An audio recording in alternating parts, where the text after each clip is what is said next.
안녕하세요. 과학은 세상을 보는 창의 과학드림입니다. 오랜만에 또 찾아왔습니다, 여러분. 오늘도 제 옆에 과학자 한 분이 나와 계시는데요. 일상 속 과학 얘기를 들려주실 장홍재 박사님을 모셨습니다. 네, 안녕하세요. 저는 화학자 장홍재라고 하고요. 지금은 광운대학교 화학과에서 강의를 하고 있고 그 외에도 여러 가지 활동을 많이 하고 있는데 유튜브 채널도 운영하고 강연도 고등학교는 여기저기 하고 있고요. 그 외에도 이제 회사도 자그마하게 회사까지 운영을 하고 있어서 바쁘게 살고 있지만 또 이렇게 귀중한 초청을 받고 기쁜 마음으로 달려오고 있습니다. 네. 유튜브 채널 화학을 이제 발음이 굉장히 어렵죠? 화학. 잘 되고 있죠, 근데? 잘 된다기보다는 네. 소소하게 생각보다 화학에 관심 있는 분들이 이렇게 네. 음지에 숨어 계셨구나 이런 느낌을 받을 정도로 즐겨 찾아주시는 분들이 있어서 재밌게 하고 있습니다. 네, 오늘 장홍재 박사님을 모시고 나눌 얘기는 바로 술을 주제로 얘기를 나눌 건데요. 박사님 술 좋아하시나요? 굉장히 좋아하는데요. 이제 많은 주위 분들 저를 딴 분에 소개할 게 네. 이분이 술을 되게 좋아한다. 근데 잘 먹지 못한다. 라고 저를 소개하고 있어서 이렇게 말씀하시는 분들이 주량이 굉장히 셉니다. 근데 즐겨서 먹는 편이긴 합니다. 오늘 또 이렇게 애주가 장홍재 박사님을 모시고 일상에서 빼놓을 수 없는 거죠. 술에 대한 화학 이야기를 오늘 나눠보도록 할 텐데요. 자, 그럼 술에 대한 이야기 지금 시작합니다.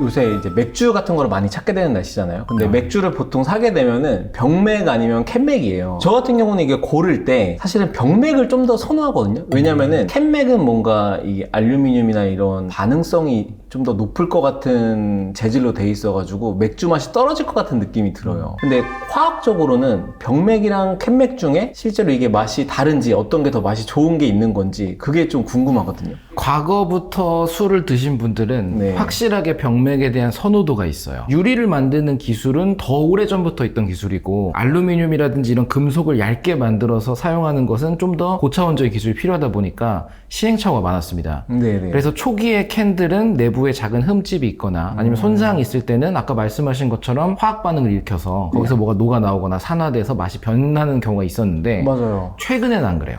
이제는 안 그래요? 네, 이제는 병맥과 캔맥의 퀄리티만 놓고 보면은 네. 캔이 그렇게 손상을 갈 정도로 못 만드는 시대가 아니라 문제가 없고요. 근데 약간 맥주의 종류에 따라서는 그런 경우가 있다는 논문 보고가 있습니다. 모든 물질을 변질시키는 건 우리가 산화시킨다라고 말하는 것처럼 네. 산소가 많으면 맛이 변하거든요. 예를 들어 와인도 산소랑 오래 닿으면 시큼하게 산화되는 거랑 비슷하게 생각할 수 있습니다. 이 산화된다라는 것에 대항하는 물질들이 있습니다.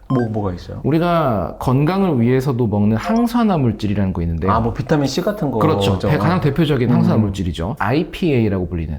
IPA. 네, 인디안 페일에일이라는 걸 써서 만드는 솔향이 나는 듯한 느낌의 그런 것들은 항산화 물질이 굉장히 많습니다.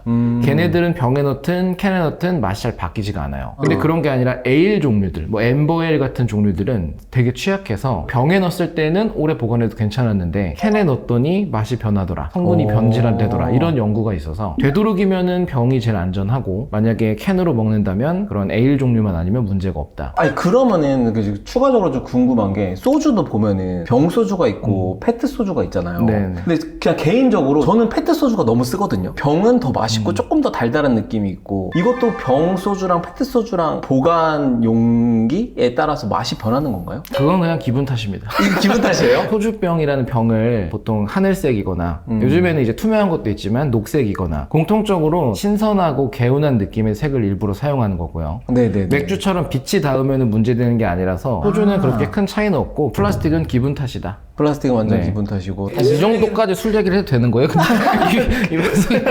괜찮습니다. 이번에는 이제 술 얘기까지 했는데 사실은 술 먹을 때 안주를 무조건 먹잖아요. 소주 먹을 때는 오뎅탕이나 뭐 짬뽕류 이런 국물류가 좀 땡기고 맥주 먹을 때는 뭐 쥐포나 육포나 이런 포가 좀 땡기거든요. 이것도 과학적으로 설명할 수 있는 거예요. 그냥 이거는 이제 과학적으로 설명이라기보다는 네. 우리 몸이 약간 땡겨하는 쪽이라는 게 있어요. 예를 들어서 우리가 염분이 몸에 많이 부족하거나 그러면 중국 음식이 땡길 때가 많아요. 염분이 많다 보니까. 맞아요. 자기도 모르게 내 몸에 부족한 걸 알고 원할 때가 있는데 소주 같은 그런 좀 도수가 맥주에 비해 높은 술들은 몸에서 알코올 농도가 많다 보니까 네네. 이뇨작용이 더 많습니다. 보통 우리 생각에는 맥주를 많이 마시면 화장실을 많이 가는 것 같지만 맞아요. 그건 그냥 많이 들어가서 많이 나가는 거고요. 아, 액체가 네. 많이 들어가서. 네. 아. 많이 안 들어가도 도수가 있는 걸 먹으면 시간이 좀 지나면 이뇨작용이 생겨요. 그러다 보니까 수분이 있는 거를 몸이 더 먹고 싶어 해서 국물류를 더 좋아하기도 하고, 반대로 이제 맥주 같은 거는 탄산 종류 있고 하다 보니까 그쵸. 당연히 좀 더 건조한 걸 땡겨 할 수도 있고, 저는 우선 기본적으로 안주를 잘 안 먹어요. 아예 안 드세요? 아예는 아닌데 보통 잘 안 먹어요. 피자랑 소주 먹는 거 좋아합니다. 피자랑 소주요? 네. 국물이 아닌데 그냥 드시는 거예요? 그냥 취향이 그렇게 있는 거라서. 좋아하시는 안주? 저는 국물류를 엄청 좋아하고요. 맥주 마실 때는 과자류를 좋아하고 아니면 과일. 근데 저는 아까 말씀하셨던 게 맥주 마시면 진짜 오줌이 너무 마렵거든요. 근데 소주가 더 이뇨작용이 활발하다고 하니까. 같은 양을 먹었을 때는 소주가 더 무조건? 강한데, 알코올에 분해되는 과정에서 일어나고요. 또 알코올에 분해할 때 우리 몸이 당분을 써요. 소모해요. 에너지원처럼. 그러면요, 사람들이 안주를 안 먹고 술만 먹으면 살이 안 찌는 거 아니에요? 그건 우선 좀 다른 게, 알코올 자체도 열량이 있고요. 알코올의 작용 중 하나가 지방대사에 관여합니다. 지방대사라고 하면 지방을 몸에서 합성해요. 지방을 만들어낸다는 네, 거예요? 네, 네. 그래서 알코올만 먹어도 살은 찔 수밖에 없고요. 술을 많이 드신 다음날 콜라라든지 네, 뭐 네. 달달한 거 땡길 때 있잖아요. 맞아요. 꿀물이라든지 이런 거. 맞아요. 이게 알코올 분해를 엄청 빨리 도와줘요. 단 거를 먹으면. 네. 근데 그렇다 해서 콜라랑 알코올을 같이 먹으면 문제가 생깁니다. 또 보통 정제 과당들이 들어있는데, 네네. 얘네가 알코올랑 같이 들어가면 인슐린 기능 이상을 일으켜서 당뇨가 빨리 올 수 있어요. 제가 콜라랑 소주를 섞어 먹거든요. 그거 되게 안 좋아요. 논문 결과들도 있어요. 그렇게 했을 때 인슐린 기능 이상 증가가 80%인가 막 이런 것도 해가지고. 아, 그래요? 네. 근데 이 얘기의 전제가 잘못된 게, 사실 술을 매일 먹으면 안 좋겠네요. 아, 그쵸.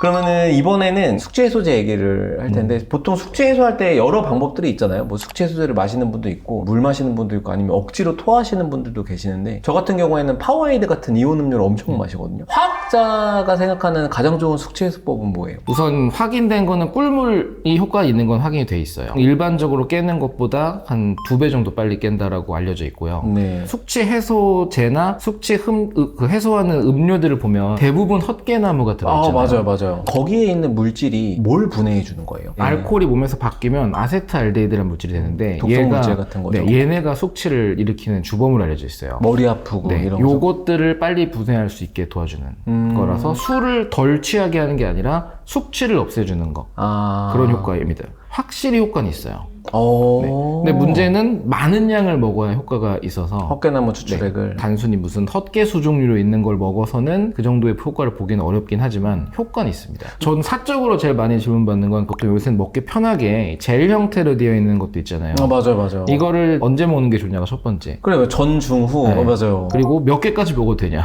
몇 개까지. 혹시 2-3개 먹으면 간에 막 부담이 가서 문제가 생기는 거 아니냐. 우선 제일 좋은 건 전에 먹는 게 제일 좋아요. 왜요?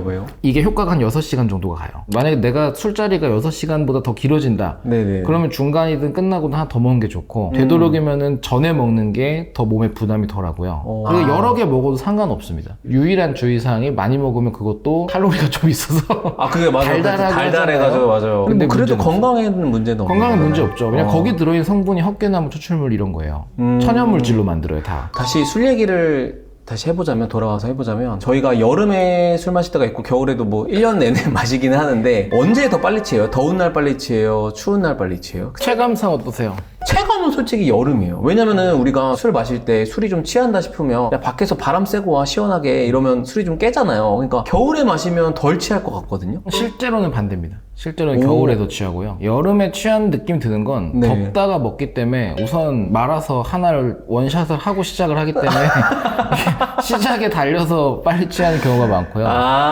얘네가 빨리 흡수돼가지고 대사될수록 빨리 취하거든요. 우리가 어떨 때 에너지를 더 많이 소모할까를 볼 수 있는데, 인간이 의외로 에너지를 가장 많이 소모한 분야 2개가, 첫 번째는 시각입니다. 눈으로 보는 거. 뇌가 사용하는 에너지의 절반 이상, 거의 70% 이상이 시각 정보 처리에 사용이 돼요. 데이터가 엄청 많아서 그렇구나. 네, 쉴 때 자는 게 아니어도 눈만 감고 쉬어도 회복이 훨씬 빠른 게 에너지 절약이 많이 돼요. 근데 그것만큼 또 되는 게 우리 몸의 체온 조절입니다. 네, 인간은 체온이 정해져 있잖아요. 맞아요. 36.5도 내외로. 그러다 보니까 이 체온을 유지해야 되는데, 더울 때는 땀을 배출하는 식으로 하는 게 간단하지만, 추울 때는 열량을 계속 태워야 돼요. 그 부족해진 열량을 보충하려고 추운 날에 뭘 먹으면 그걸 훨씬 더 빨리 흡수합니다. 그래서 겨울날 먹는 게 더 빨리 취한다. 그러면 이게 도수가 높은 술 있고 낮은 술이 있잖아요. 근데 네. 우리가 마실 때 야 뭐 맥주부터 시작할까 소주부터 시작할까 뭐부터 깔까 이렇게 얘기를 하는데 취한다는 개념 입장에서 보면은 도수가 낮은 거부터 먹는 게 좋지 않아요? 맞아요. 낮은 거부터 먹는 게 덜 취합니다. 종이에다가 물감 떨어뜨린다 쳐도 네네. 처음에 떨어뜨린 게 촥 흡수가 되지 맞아. 이미 축축하게 젖으면 그렇진 않거든요. 빈속에 먹는 것도 빨리 취한다는 게 흡수가 바로 돼서 그래요. 밥을 먼저 먹거나 술이 아니라 다른 걸 먼저 먹은 다음에 먹으면 훨씬 천천히 취하고 그 뭐 우유 같은 거 먼저 먹는 사람들도 우유도 계시잖아요. 괜찮고요. 그렇죠. 뭔가 미리 먹거나 아니면 네. 약한 걸 먼저 먹는 게 좋은데 정답은 사실 비싼 건 먼저 먹어야 됩니다.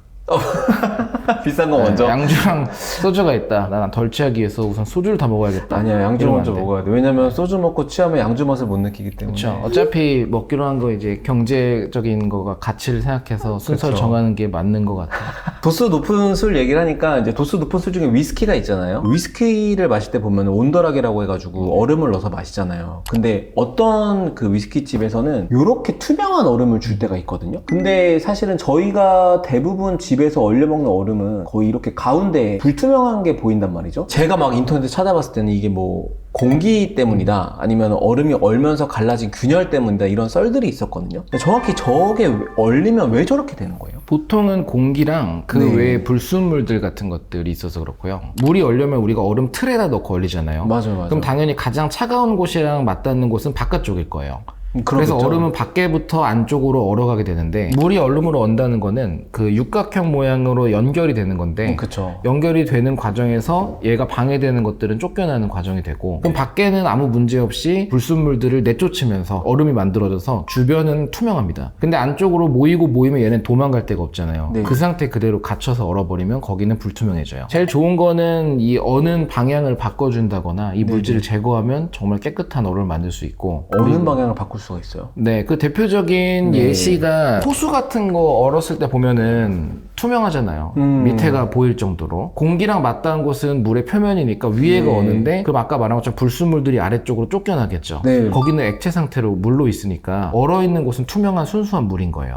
그래서 투명합니다. 근데 만약에 밑바닥까지 싹 다 얼어버린 호수를 보면 걔네들은 또 불투명해져요. 아, 그래서 그런 거구나. 이 방식을 적용해서 만드는 게 바에서 사용하는 위스키 얼음이에요. 지금 이야기한 강물의 케이스를 똑같이 재현하는 건데요. 디렉셔널 프리징이 실제로 사용하는 기술이고요. 아, 이거 지금 윗방향부터 이렇게 내려가는 위에부터 거네요. 해서 우리가 사용하고 싶은 부분이 있고 나머지 불순물이 배출돼 모일 곳이 있어서 우리 위에 것만 모읍니다. 저것만 떼서 이제 바텐더가 깎아내는 거죠. 근데 화학자분들은 술 마실 때 무슨 얘기예요? 그 갑자기 궁금해지네. 다 똑같죠, 사람 얘기가. 나이대에 따라서 하는 얘기가 다를 뿐이지. 뭐 부동산 얘기하고 주식 아, 얘기하고 요새는 너 정책이 시작하면 집에 가라고.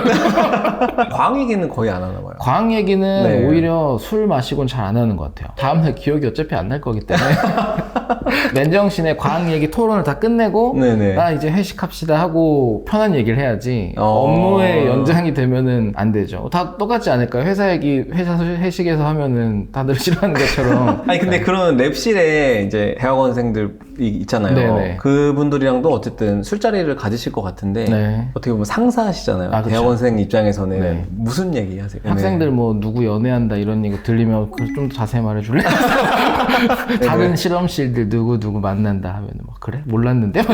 이런 얘기 위주로 하고 네네. 저는 1차만 먹고 집에 가죠. 너네 더 놀아. 카드 주고. 카드는 안 줘요. 제가 부유해지면 꼭 주도록 하겠습니다. 자, 오늘 정재 교수님 모시고 술에 대한 정말 재밌는 얘기를 많이 나눠봤는데요. 오늘 여기 나오신 소감은 어떠셨어요? 뭐 당연히 재밌죠. 이렇게 소감을 딱 말하라고 멍석 까는데 단지 유일한 걱정은 이제 이런 자료가 누적이 될수록 네. 저의 그 이미지가 안 좋아지는 결과를 그러지 봤기 때문에 않아요. 다음에는 이런 일이 있다면 저의 건설적이고 지적인 이미지를 부과할 수 충분히 있는 거를 건설적이었어요. 충분히. 되게 재밌게 얘기를 했고요. 뭐 네. 마음이 맞는 분 만나서 얘기하니까 좋았고 아, 네. 개나지라 끝나고 바로 마시러 못 가는 게 아쉽습니다.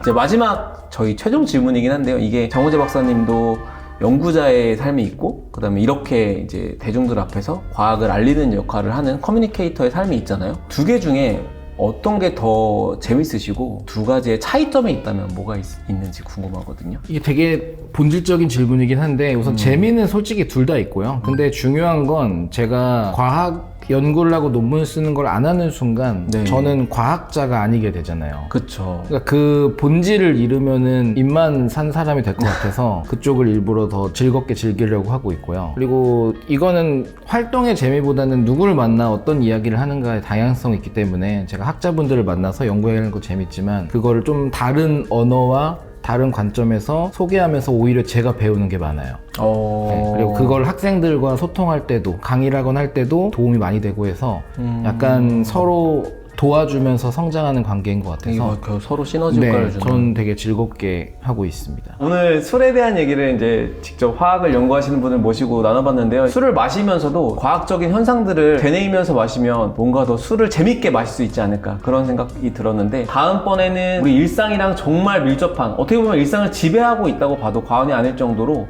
그런 물질인데 바로 도파민에 대한 얘기를 뇌과학자 분을 모시고 함께 나눠보도록 하겠고요. 긴 시간 함께 해주셔서 정말 감사드리고 지금까지 과학은 세상을 보는 창의 과학드림 장웅주였습니다. 감사합니다. 감사합니다. 고생하셨습니다.